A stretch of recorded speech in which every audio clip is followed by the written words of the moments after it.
बिस्मिल्लाहिर्रहमानिर्रहीम। अस्सलाम वालेकुम नाज़रीन, मैं हूं इरफान हाशमी और आपको प्रोग्राम में खुशामदीद कहता हूं। व्यूअर्स, सबसे पहले आज की अहम खबरें और चंद अहम सवालात। मुल्क में जुडिशल मार्शल लॉ की गूंज है, ये किस तरह मुमकिन होगा और हुकूमत क्या प्लानिंग कर रही है? व्यूअर्स, इसकी तफसील मैं आपके सामने रखूंगा। और फिर महमूद खान अचकज़ई की पाकिस्तान की इस्टेब्लिशमेंट को पेशकश, फौज से मैं बात करूंगा और क्या बात की जाएगी महमूद खान अचकज़ई की तरफ से। व्यूअर्स, इसका हाल अहवाल भी आपके सामने रखेंगे। और फिर पाकिस्तान की इस्टेब्लिशमेंट का डंडा और IMF का फंदा, क्या शहबाज हुकूमत बुरी तरह फंस गई है, इसका भी मुकम्मल जायजा लेंगे आज के इस प्रोग्राम में। लेकिन मैं आपको सबसे पहले ये बता दूं कि पाकिस्तान के अंदर जुडिशल मार्शल लॉ की गूंज है। पाकिस्तान की अदालतों को काबू करके पाकिस्तान के आइन के ऊपर अपनी मर्जी की मोहर लगाने का ये काम है। और इस मिशन में हुकूमत और पाकिस्तान की इस्टेब्लिशमेंट और काजी साहब की सहूलतकारी के जरिए इसे अपने अंजाम तक पहुंचाना चाहती है। व्यूअर्स, पाकिस्तान के अंदर आज 3 बड़ी डेवलपमेंट्स हुई। एक, पाकिस्तान तहरीक इंसाफ ने अपने तमाम अरकान को बाकायदा तौर पे यह हदायत जारी की गई है PTI की तरफ से कि कोई भी किसी भी तरमीमी बिल जब किसी भी हाउस में पेश किया जाता है तो वो किसी सूरत भी इसमें वोटिंग में हिस्सा नहीं लेगा। बैरिस्टर गौहर साहब ने क्या कहा? वही कहते हैं कि हमारा कोई MNA और सेनेटर तरमीम के हक में वोट नहीं देगा। हर MNA को आइन के आर्टिकल 63 के तहत हदायत इनफरादी तौर पर जारी की गई। आर्टिकल 63 के मुताबिक अगर किसी मेंबर सूबाई असम्बली या कौमी असम्बली ने पार्टी पॉलिसी से इख्तलाफ किया तो वो नाअहल तस्वुर किया जाएगा। ये पाकिस्तान तहरीक इंसाफ की तरफ से ऑर्डर ऑफ द डे है। और उन तमाम लोगों के लिए जो 41 लोगों को अगवा करके अपनी तरफ लाने की कोशिश ज़रूर करेंगे, क्योंकि याद रखिएगा इलेक्शन कमीशन ऑफ पाकिस्तान ने 39 को पाकिस्तान तहरीक इंसाफ का मेंबर डिक्लेयर किया, लेकिन 41 को किसी भी जमात का मेंबर डिक्लेयर नहीं किया गया और अभी तक ये आज़ाद हैं। सुप्रीम कोर्ट पाकिस्तान का हुक्म था कि 6 अगस्त तक आपने तमाम लोगों के जो एफिलिएशन वाले सर्टिफिकेट्स हैं और इसके साथ साथ जो पार्टी एफिलिएशन के बाद वाली सूरत हाल होगी, कौमी असम्बली में आपने एक कंप्लायंस रिपोर्ट बनाकर सुप्रीम कोर्ट ऑफ पाकिस्तान में जमा करवानी है। लेकिन व्यूअर्स, आज अगस्त का महीना पूरा ख़त्म हो गया, सितंबर आ गया, लेकिन अभी तक इसकी compliance report supreme court of Pakistan में जमा नहीं करवाई गई। और फिर दूसरा इन्होंने काम ये किया कि फैसला मखसूस नशिस्तों के ऊपर अभी नहीं आया था, इन्होंने सुप्रीम कोर्ट ऑफ पाकिस्तान में एक नजरसानी दरखास्त डाल दी है। इलेक्शन कमीशन भी इसके अंदर फरीक है और इसके साथ साथ हुकूमत की तरफ से भी ये नजरसानी दरखास्त जो है वो दायर की गई। इसके अलावा वो तमाम लोग जो फैक्टरीज थे, यानी जिनसे मखसूस नशिस्तें ले ली गई सुप्रीम कोर्ट ऑफ पाकिस्तान के हुक्म के बाद, उन्हें भी सुप्रीम कोर्ट ऑफ पाकिस्तान के प्लेटफॉर्म पे हाजिर होना पड़ेगा। और जब भी ये दरखास्त लगती है, क्योंकि इनका मौक़िफ़ ये है कि सरकार हमें सुना नहीं गया, हमें सुने बगैर आप ये फैसला सादर नहीं कर सकते। व्यूअर्स, इस बिल की टाइमिंग कितनी इंपॉर्टेंट है इस पे भी मैं तफसील से बात करूंगा। लेकिन पाकिस्तान तहरीक इंसाफ के इस हुक्मनामे के बाद जो दूसरी तरफ सिचुएशन डेवलप हुई है और अली जफर साहब क्या कहते हैं, इस पर जाने से पहले आज जो बिल पेश किया गया है सेनेट के अंदर, इस पर हुकूमत क्या कह रही है और इस बिल के अंदर क्या था, जिसके तनाजुर में अली जफर साहब ने ये तमाम गुफ्तगू की। मुल्क में आहिस्ता आहिस्ता आबादी बढ़ रही है और ये सेनेटर अब्दुल कादिर साहब हैं जिनकी तरफ से ये बिल पेश किया गया। और वो ये कहते हैं कि मुल्क में आहिस्ता आहिस्ता आबादी बढ़ रही है और आबादी की ज़रूरियात को कैटर करने के लिए पाकिस्तान के अंदर जजेस की तादाद को बढ़ाना होगा। जजों की तादाद चीफ जस्टिस के अलावा 20 की जाए और सुप्रीम कोर्ट ऑफ पाकिस्तान के हवाले से ये बिल पेश किया गया। हमारी अदालतों में हज़ारों केसेस ज़ेर इल्तवा हैं और पेंडेंसी को रोकने का वाहिद तरीका है कि जल्द से जल्द तादाद को बढ़ाकर आप इसे कैटर कर सकते हैं। आईनी केसेस बहुत ज़्यादा सुप्रीम कोर्ट में आ रहे हैं, इसलिए ज़रूरी है कि जजों की तादाद में इजाफा किया जाए। अब मसला इसके अंदर ये है कि कोई सेनेटर साहब को ये समझाए कि पाकिस्तान की सारी आबादी आईनी दरखास्तें लेकर सुप्रीम कोर्ट ऑफ पाकिस्तान में नहीं जाती, इसीलिए जो मवाद और जिस तरह से इसकी फॉर्मेशन की गई है, इस पूरे खेल की एक काला स्याह खेल जो हुकूमत खेल रही है, जजों की तादाद को बढ़ाकर एक रिश्वत देने की कोशिश कर रही है, इसके पीछे आपके जो भी मकासद हैं, लेकिन पाकिस्तान इस पूरे खेल के पीछे नहीं है। और जो ताकत है इसे मुकम्मल तौर पर आप अपने हाथ में करना चाहते हैं। पाकिस्तान के अंदर अगर आपको इतना ही ख्याल था कि आबादी बढ़ रही है, पाकिस्तान के अंदर जजेस फैसले वक्त पर नहीं करते और 28-28 बरस आपको इंतज़ार करना पड़ता है, तो सरकार जो आपकी मातहत अदलिया है वहां पर जजेस की तादाद को बढ़ाएं। हाई कोर्ट के अंदर पेंडेंसी है और बहुत अरसे से है, बिल्कुल डेफिनेटली, लेकिन एपीलेट ट्रिब्यूनल्स के अंदर पेंडेंसी और फिर जहां पर ट्रायल कोर्ट, सिविल अदालतें, इसके साथ साथ सेशन अदालतें, अगर आप इनमें जजेस की तादाद को नहीं बढ़ाएंगे, doesn't matter supreme court of Pakistan में जजेस की तादाद कितनी हो जाए, इससे कोई फर्क नहीं पड़ेगा। और ये ख्याल पाकिस्तान में किसी हुकूमत को इससे पहले क्यों नहीं आया? इसकी टाइमिंग बड़ी इंपॉर्टेंट है, याद रखिएगा।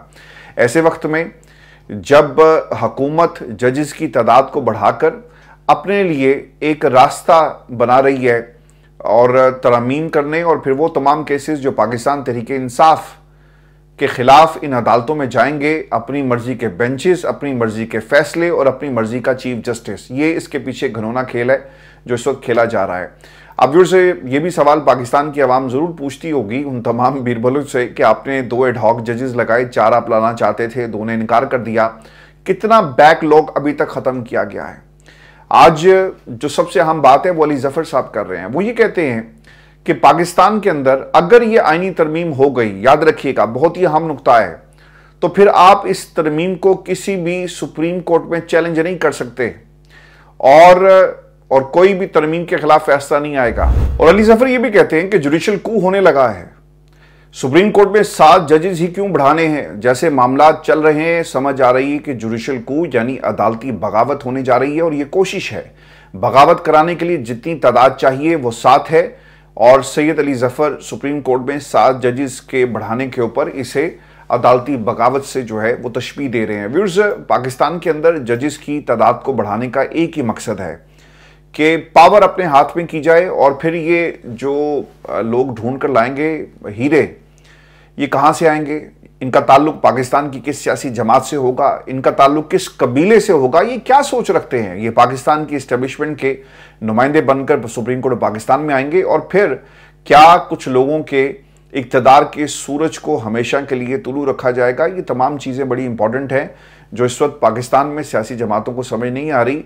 कल को तमाम जमातें इसका निशाना बनेंगी। आप तहरीक इंसाफ को निशाना बना रहे हैं, जो गड़ा आप खोद रहे हैं, कल को आप खुद इस गड़े में गिरेंगे, याद रखिएगा। चाहे वो बाऊजी हों, चाहे उनकी बेटी हो, चाहे शहबाज साहब हों, चाहे आसिफ अली जरदारी या बिलावल, जो अभी आहिस्ता आहिस्ता सियासत में अपने कदम जमा रहे हैं, लेकिन इनके कदम कभी जमेंगे नहीं अगर ये फैसले पाकिस्तान की सुप्रीम कोर्ट के हवाले से अगर किए गए और जजेस की तादाद को बढ़ाकर आप जो खेल खेलने जा रहे हैं। और व्यूअर्स, आपको ये भी खबर दें कि महमूद खान अचकजई ने पाकिस्तान की इस्टेब्लिशमेंट को बराह रास्त एक पैगाम दिया है। इससे पहले इस्टेब्लिशमेंट के हवाले से उनकी राय कुछ इतनी अच्छी नहीं थी और वो ताबड़तोड़ हमले करते रहे। बहुत ही एग्रेसिव मोड में उन्होंने पार्लियामेंट के फ्लोर के ऊपर तकरीर की।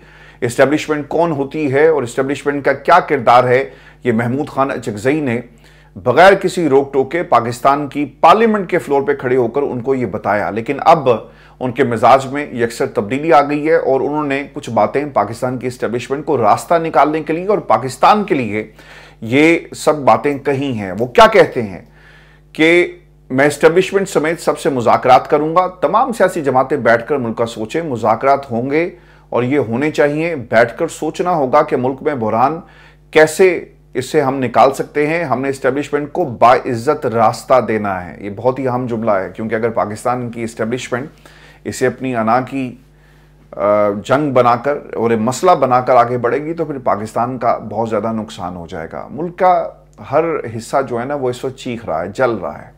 पाकिस्तान की मईशत के हवाले से कोई अच्छी खबर नहीं आ रही, हमारी तो खेलों से भी कोई अच्छी खबर नहीं आ रही। और जो इस वक्त सियासी जमातों के हालात हैं, उनके पास कोई पॉलिसी नहीं है, उनके पास कोई मैंडेट नहीं है, उनके पास इस बहरान से निकलने का भी कोई हल नहीं है। कर्ज़ों पे सरकार, हुकूमतें नहीं चलती, और अगर आप कर्ज़ों पर हुकूमतें चलाने की ख्वाहिश रखते हैं तो फिर 3 महीने, 4 महीने, 1 बरस, 1.5 बरस, अल्टीमेटली इस निज़ाम को ज़मीन बोस होना है। और ये शायद एहसास है पाकिस्तान की इस्टेब्लिशमेंट को भी, लेकिन उनके सामने कोई रास्ता नहीं है। मुज़ाकरात क्यों नहीं हो रहे? मुज़ाकरात इमरान खान से अगर किए गए तो ऑब्वियसली बहुत सारे लोगों को झुकना पड़ेगा, और जब जलसा ख़त्म करवाने के लिए, मुलतवी करवाने के लिए कुछ लोगों ने रब्ता किया तो ये बात हुई कि आज देखो पाकिस्तान की इस्टेब्लिशमेंट को इमरान खान के पास चल कर जाना पड़ रहा है और लोग अपने मकासद इस पूरी सिचुएशन से हासिल करेंगे। तो इसलिए महमूद खान अचकजई का ये कहना कि एक महफूज रास्ता पाकिस्तान की इस्टेब्लिशमेंट को दिया जाए ताकि फेस सेविंग हो सके, क्योंकि ये फ़ौज हमारी है जी। महमूद खान अचकजई ये भी कहते हैं, और हम नहीं चाहते कि हमारी फ़ौज कमज़ोर हो, लेकिन पाकिस्तान को हम किसी सूरत भी कमज़ोर नहीं होने देंगे। इसीलिए सब मिलकर बैठें, एक दूसरे की बात को सुने और मामले का कोई हल निकाला जाए और इन मसाइल को हल किया जाए जो पाकिस्तान इस वक्त जिस दौर से जो है वो गुजर रहा है। अब मुज़ाकरात क्यों नहीं हो रहे और क्या मुज़ाकरात होंगे और पाकिस्तान मुस्लिम यूनियन कहाँ पे खड़ी है, मैं आपके सामने ना कुछ चीज़ें रख देता हूँ और आपको पता चलेगा कि इस वक्त जो इंडिकेटर्स हैं आपकी इकॉनमी के, वो हमें क्या बता रहे हैं। इस वक्त जी हमारे ज़र मुबादला के जो ज़खायर हैं, इस वक्त टोटल जो स्टैंडिंग है जी वो है 14 अरब डॉलर की। ठीक हो गया। हुकूमत पाकिस्तान और IMF के दरमियान रवां बरस 12 जुलाई को 37 माह के लिए 7 अरब डॉलर फराहमी का स्टाफ लेवल मुआहिदा तय पाया था। ठीक है।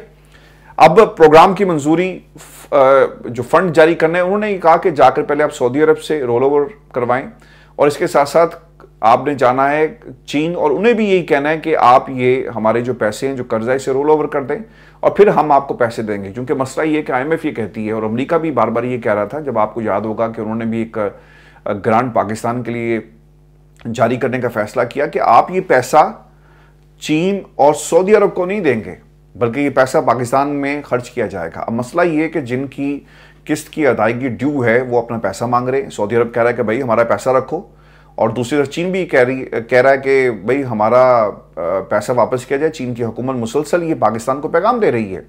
अब चीन, सऊदी अरब और मुत्तहिदा अरब अमारात पाकिस्तान के ज़िम्मे जो वाजिब अदा जो कर्जा है जी, जिसे रोल ओवर करने की बात की जा रही है, वो 12 अरब डॉलर के करीब है। पाकिस्तान के पास है 14 अरब।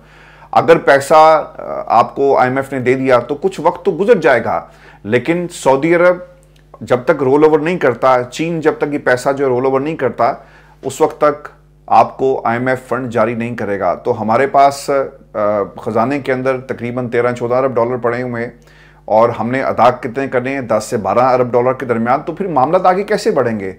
तो इसीलिए शहबाज हुकूमत के ऊपर पाकिस्तान की इस्टेब्लिशमेंट का बहुत ज़्यादा दबाव है जी, और मैं आपको ये बड़ी जिम्मेदारी से बता रहा हूँ, और आने वाले दिनों के अंदर सख्त फैसले भी किए जा सकते हैं, याद रखिएगा। क्योंकि अगर हुकूमत पैसा लाने में नाकाम रही, बरामदात बढ़ाने में नाकाम रही, और सिर्फ आप फोटो सेशन करवा के ऐवान सदर के अंदर लोगों को तमगे देकर और महंगे महंगे खाने खाकर और ऐवान सदर का बिल बढ़ाकर, और यही हाल आपने हुकूमत का भी है, और आप नए से नए प्रोजेक्ट लॉन्च करते हैं, इससे हुकूमतें नहीं चलती।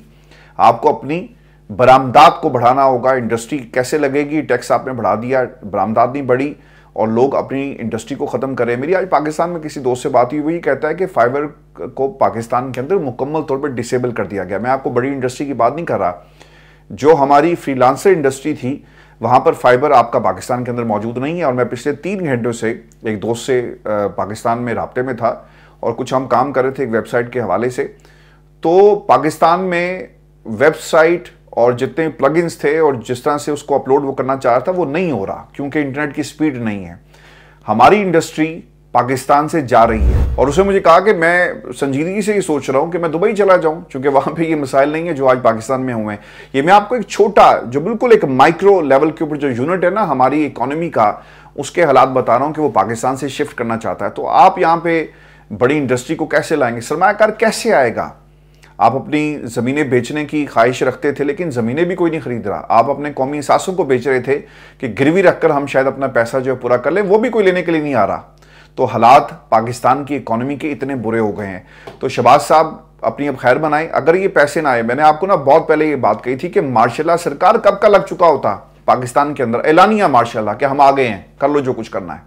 जैसा मुशर्रफ आया था ना, जहाज लैंड हुआ और आ गया, उससे तकरीर कर दी, उसी तरह कब का पाकिस्तान के अंदर मार्शल लॉ लग चुका होता अगर हमारे खजाने भरे होते।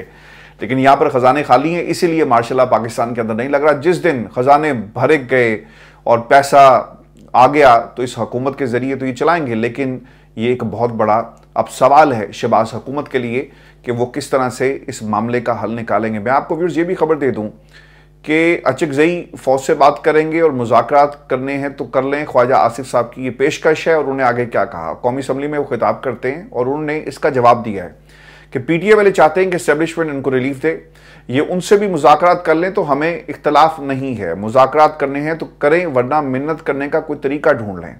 ये सियासी जमातों से बात नहीं करना चाहते। क्या महमूद खान अचकज़ई फ़ौज के साथ बात करेंगे? जब तक 9 मई का हिसाब नहीं होता उस वक्त तक कोई मुज़ाकरात नहीं होंगे। और पीटीआई वालों ने जिनकी गोद में बैठकर परवरिश पाई उनको बार बार गोद याद आ जाती है। ये भूल जाते हैं कि ना बाजवा रहे और ना फैज़ हमीद रहे और सरकार जनरल जिलानी भी नहीं रहे, और रहना आपने भी नहीं है, और रहना भाऊजी ने भी नहीं है, और रहना किसी ने भी नहीं है। रहेगा तो सिर्फ प्यारा पाकिस्तान रहेगा। खुदा के लिए आने वाली नस्लों के लिए पाकिस्तान के जो हालात आपने कर दिए उनसे पीछे हट जाओ, चूंकि आप अपनी हुकूमत, यानी खास टाइम है ना, ख्वाजा आसिफ साहब की सियासत अगले 3, 4, 5 साल, 8 साल, 10 साल, इसके बाद रिटायर होना है। लेकिन जो कुछ आप बीज कर जा रहे हैं, कल को आने वाली इस पार्लियामेंट ने इसे काटना है।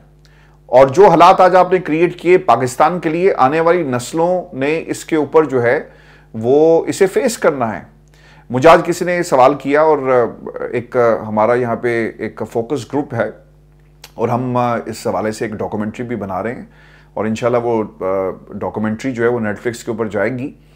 और उसमें किसी ने सवाल किया, इमरान खान पॉलिटिक्स के ऊपर बन रही है तो इमरान खान की बात शुरू हो गई, तो मुझसे उन्होंने ये पूछा कि ये जो कुछ हो रहा है, चूँकि मैं गाए बगाए उनको पाकिस्तान के हालात के हवाले से अपडेट करता रहता हूँ कि इमरान खान के साथ क्या हो रहा है। 2 आर्टिकल्स छप गए। ऑक्सफोर्ड यूनिवर्सिटी में चांसलर के लिए इमरान खान जो है वो इलेक्शन में हिस्सा ले रहे हैं, क्योंकि उस फोकस ग्रुप के अंदर 3 लोग ऐसे हैं जिनका ताल्लुक ऑक्सफोर्ड यूनिवर्सिटी से है। तो मुझे उन्होंने ये सवाल किया, तो मैंने उन्हें कहा कि देखें, पाकिस्तान के हालात को अगर आपने समझना है ना, तो आपको इमरान खान के इस दौर को देखना होगा। और आज के बाद, यानी ख्वाजा आसिफ को भी जवाब है कि जो कुछ आज कर रहे हैं ये आने वाले कल पर किस तरह इसका असर पड़ेगा। खान साहब के को लोगों से मिलने की इजाज़त नहीं है, ठीक है, रिपोर्टिंग करने की भी इजाज़त नहीं है, लेकिन याद रखिएगा वो सहाफ़ी जो आज जेल में जाकर इमरान खान को इस हाल में देख रहे हैं ना, आज से 8, 12, 15 साल बाद किताबें लिखी जाएंगी कि वो क्या वक्त था जब इमरान खान के खिलाफ रियासत अपना पूरा जोर लगा रही थी, इमरान खान की आवाज़ को दबाया जा रहा था, इमरान खान के खिलाफ कोई ऐसा केस नहीं था जो इन्होंने नहीं किया। पाकिस्तान की आवाम और इमरान खान का साथ देने वाले जितने लोग खड़े होते थे, उनकी फैमिलीज तक को आपने निशाना बनाया। सरकार, आपने तो आने वाले दिनों के लिए गोल्डन मवाद जो है वो नस्लों के लिए रख दिया, और आप अपने ये जो काले करतूत हैं इन्हें उन किताबों में शामिल नहीं करवा सकेंगे।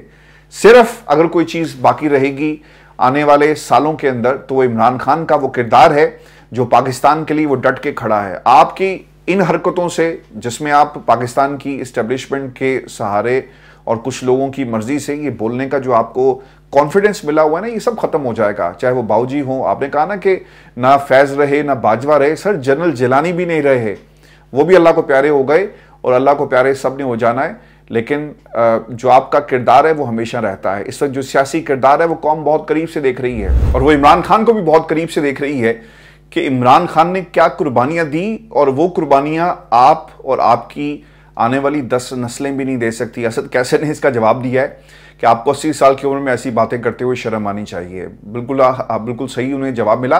तो वही अगले 5 साल, 6 बरस, 8 साल, 10 साल, इससे ज़्यादा आपकी सियासत नहीं, ये ख़त्म हो जाएगी। लेकिन खुदा के लिए पाकिस्तान का सोचें। आप अपनी एक कुर्सी के पीछे आपने पूरे मुल्क को जो है वो दाव पर लगा दिया। आज जो कुछ है, जो हालात हैं पाकिस्तान के, आज से ठीक 10 साल बाद, 20 साल बाद, 25 साल बाद, 30 बरस बाद और निस सदी के बाद, ये किताबों में इमरान खान के इस दौर को सुनहरी हरूफ में लिखा जाएगा कि कोई आया था जिसने 70 साल से जो हमारे हालात हैं इनको टक्कर दी और उन ताकतों को ललकारा, पुकारा, और उनके आगे झुका नहीं है। व्यूअर्स, ये आज की हमारी नशिस्त थी। अपने कमेंट्स जरूर भेजिएगा, चैनल को सब्सक्राइब करना मत भूलें, और मुल्क के अंदर ये जो जुडिशल इस वक्त कू की बात की जा रही है, इस पे कमेंट्स अपने जरूर दीजिएगा, और फिर एक जुमला ख्वाजा आसिफ के लिए भी जरूर लिखेगा। इजाज़त दीजिए, अल्लाह निगहबान।